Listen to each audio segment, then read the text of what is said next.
നമസ്കാരം. Raf talk ഫുട്ബോളിലേക്ക് അവർക്കും സ്വാഗതം. ലാലിഗയിൽ അത്ലറ്റിക്കോ മാഡ്രിഡ് ഒരു മിനി അർജന്റീനയാണ് എന്നുള്ളത് എല്ലാവർക്കും അറിയാവുന്നതാണ്. ഇപ്പോൾ അവർ ഏകപക്ഷീയമായ 5 ഗോളുകൾക്ക് വലഡോയിഡിനെ പരാജയപ്പെടുത്തുമ്പോൾ അതിൽ 4 ഗോളുകൾക്ക് പുറകിലും അർജന്റൈൻ സാന്നിധ്യമുണ്ട് എന്നുള്ളതാണ് ശ്രദ്ധേയമായിട്ടുള്ള കാര്യം.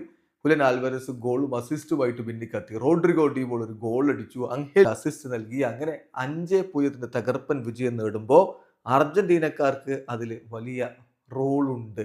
നോക്കുക, കളിയുടെ 26-ാമത്തെ മിനിറ്റിൽ ലാംഗ്ലെറ്റിലൂടെയാണ് ആദ്യം അത്ലറ്റിക്കോ മാഡ്രിഡ് ഗോൾ അടിച്ച് തുടങ്ങുന്നത്.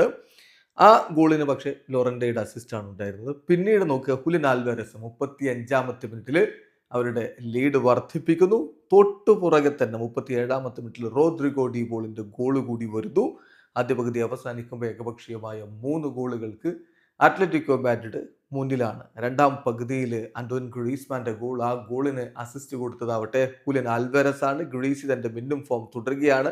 ആരാധകർ വളരെ ഹാപ്പിയാണ്. കളിയുടെ അവസാന ഘട്ടത്തിൽ സ്വന്തത്തു കൂടി ഗോൾ അടിച്ചു. പക്ഷെ ആ ഗോളിന്റെ അസിസ്റ്റോ അങ്കേൽ കൊറയുടെ വക. വീണ്ടും അർജന്റീൻ സാന്നിധ്യം. അങ്ങനെ 5-0 തകർപ്പൻ വിജയം അത്ലറ്റിക്കോ മാഡ്രിഡ് നേടുമ്പോൾ അതിൽ അർജന്റീനക്കാരുടെ ഒരു റോള് വളരെ പ്രധാനപ്പെട്ടതായിരുന്നു. മത്സരത്തിൽ വിജയിച്ചതോടുകൂടി റയൽ മാഡ്രിഡിനെ പിന്തള്ളി 15 കളിയിൽ നിന്ന് 32 പോയിന്റോടെ അത്ലറ്റിക്കോ മാഡ്രിഡ് രണ്ടാം സ്ഥാനത്തേക്ക് എത്തിയിട്ടുണ്ട്. പക്ഷേ റയൽ 2 കളികൾ കുറച്ചാണ് കളിച്ചിരിക്കുന്നത്.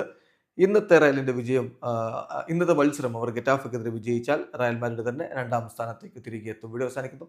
ഫുട്ബോൾ ലോകത്ത് കൂടുതൽ വിശേഷങ്ങളുമായി റാഫ് ടോക്സ് വീണ്ടും എത്താം.